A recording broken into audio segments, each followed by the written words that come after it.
Julien Hézard, bonjour. Bonjour. Pour quelles raisons les négociations ont échoué avec les organisations patronales?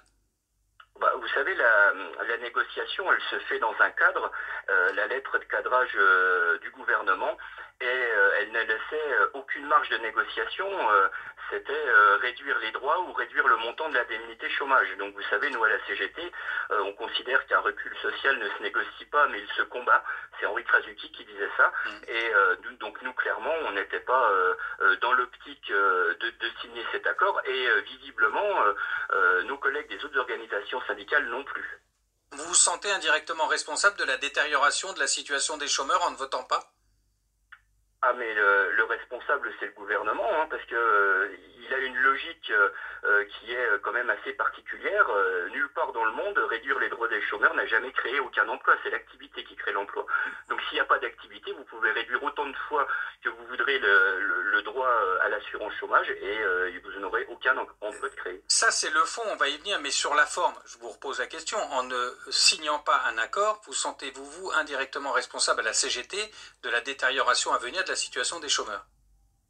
Pas du tout. Le problème, c'est que c'est pas une réelle négociation puisqu'il y a une lettre de cadrage.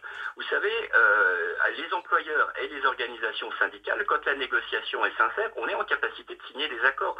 Il y a un accord qui a été signé, je crois hier à la SNCF ou avant-hier, un accord de progrès social. Donc vous voyez, avec toutes les organisations syndicales. Donc on est en capacité de signer des accords lorsqu'on va vers le progrès social, une régression sociale.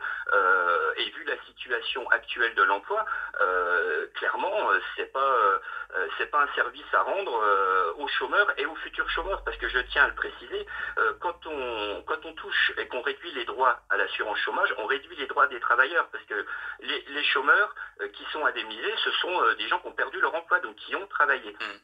Julien Hézard, en tant que secrétaire de la CGT en Meurthe-et-Moselle, quand on voit qu'en l'espace de 2 ans, la durée d'indemnisation passe de 24 mois à peut-être 12 mois, si ces modalités sont validées par le gouvernement, vous parleriez de casse sociale? Ah bah clairement, et puis si on remonte à plus loin, je crois que c'est le 7e décret depuis 2018 et qui va toujours dans la même logique.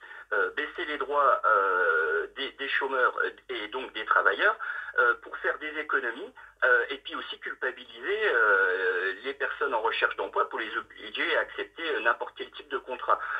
Donc clairement, c'est de la casse sociale. Et donc quand le gouvernement vous dit, Julien Hézard, que ces mesures ne sont pas financières, parce qu'au bout du compte, il y a quand même des économies qui sont faites, mais l'objectif c'est de parvenir au plein emploi, pour vous c'est pipeau? Ah ben clairement, je vous l'ai dit tout à l'heure, réduire les droits des chômeurs, ça n'a jamais créé un seul emploi. Non mais ça peut les pousser à rechercher plus vite un emploi, c'est en tout cas la logique gouvernementale.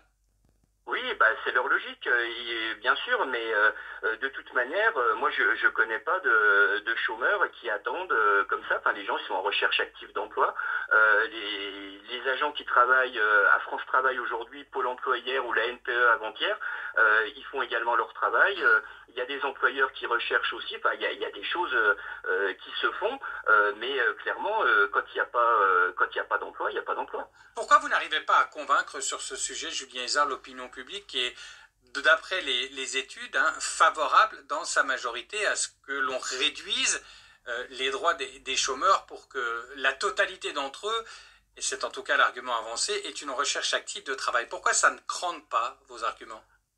Ah bah vous savez, quand on est dans une crise économique, et malheureusement, souvent on regarde le plus pauvre que soit ou celui qui a le plus de difficultés. Alors effectivement, aujourd'hui, on est face à un pouvoir d'achat qui est en berne, avec une inflation qui est encore de haut niveau, des salaires qui ne suivent pas, et donc certains travailleurs se disent moi je travaille et il y en a d'autres qui sont au chômage et qui s'en sortent aussi bien que moi, ce qui est faux, puisqu'il faut quand même le rappeler, l'indemnisation brute au chômage c'est 60% du salaire brut et il n'y a que seulement 36% des chômeurs qui sont indemnisés.